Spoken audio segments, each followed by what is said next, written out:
everyone. So today is 12:53 and it's July 3, 2025.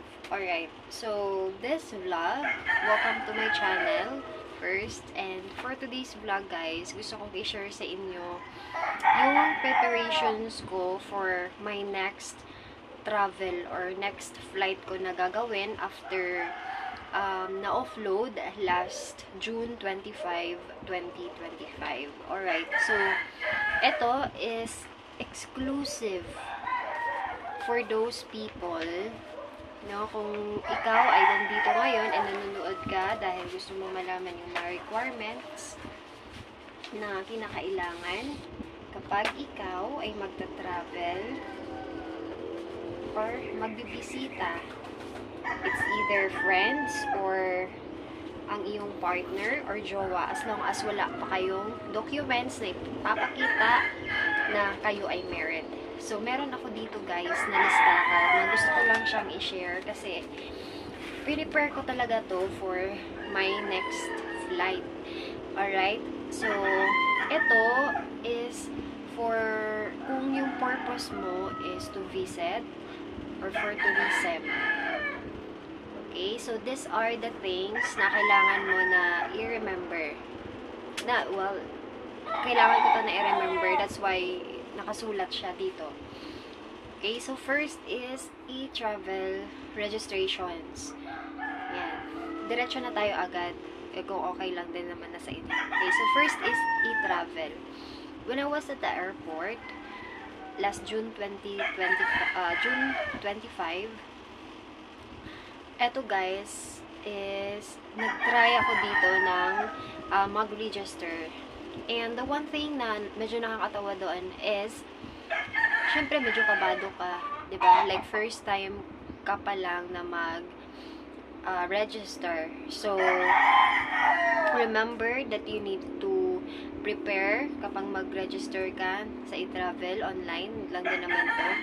You just search it or else you can download it very easily as long as yung wifi nyo is good or yung may maganda kang data. Okay? Malakas na data, I mean. So, sa e-travel guys, kung na-remember ko yung mga kinakailangan, you need to prepare your passport. Of course, hinihingi yung passport number mo and then kung kailan mo yun kinuha and yung expiry. Yun yung naalala ko na inalam or na sinulat ko doon sa e-travel. Okay? E-travel registrations. So, yun lang yung importante na i-prepare mo when you are going to register. Next naman is original passport. So, sa original passport ko, kasi hindi naman siya problema kung yung expiry or something. Basta 6 months siya, guys. Okay? Para mas safe yung travel mo or yung pagbisita mo doon sa ibang bansa. Next, boarding pass. So, sa boarding pass, kasi na to is sa boarding pass is bali, ito yung pinakauna-una mong kinakailangan na gawin doon. So, mostly, or nung based sa experience ko, yung schedule or yung flight time pa is nasa 11:55. And alam nyo ba, 6 p.m. pa lang, sobrang dami na ng pasahero. Nung time na yun. Okay? Next naman, ito yung pinaka-importante, two-way flight ticket. Okay, so ito yung, for your information pala guys, ito yung mga bagay na kailangan mo pagdating sa immigrations para iwas offload. Okay, next is, yun nga, two-way flight ticket. Kailangan mo ng ticket na papunta and kailangan mo din ng pabalik. So, pag sinabi nating guys, two-way flight ticket, as long as meron ka naman na sa iyong phone or meron ka na naka-print, okay, mas better din yun. Next naman is visa. Syempre, diba, pag aalis ka and then nasa ibang bansa, kailangan mo ng visa. Yun yung pinaka-importante. Importante din to lahat ha, guys. Remember, importante ito lahat. Hindi lang visa. So, ayan. Next naman is invitation letter. So, ayun. Base sa napanood ko, marami na nagsasabi na you have to, kailangan mo talaga na meron kang trabaho dito sa Pilipinas, meron kang malaking savings.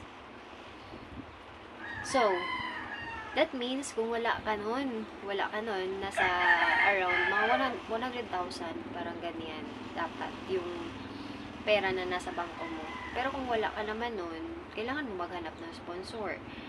So, that's why, kailangan mo ng invitation letter.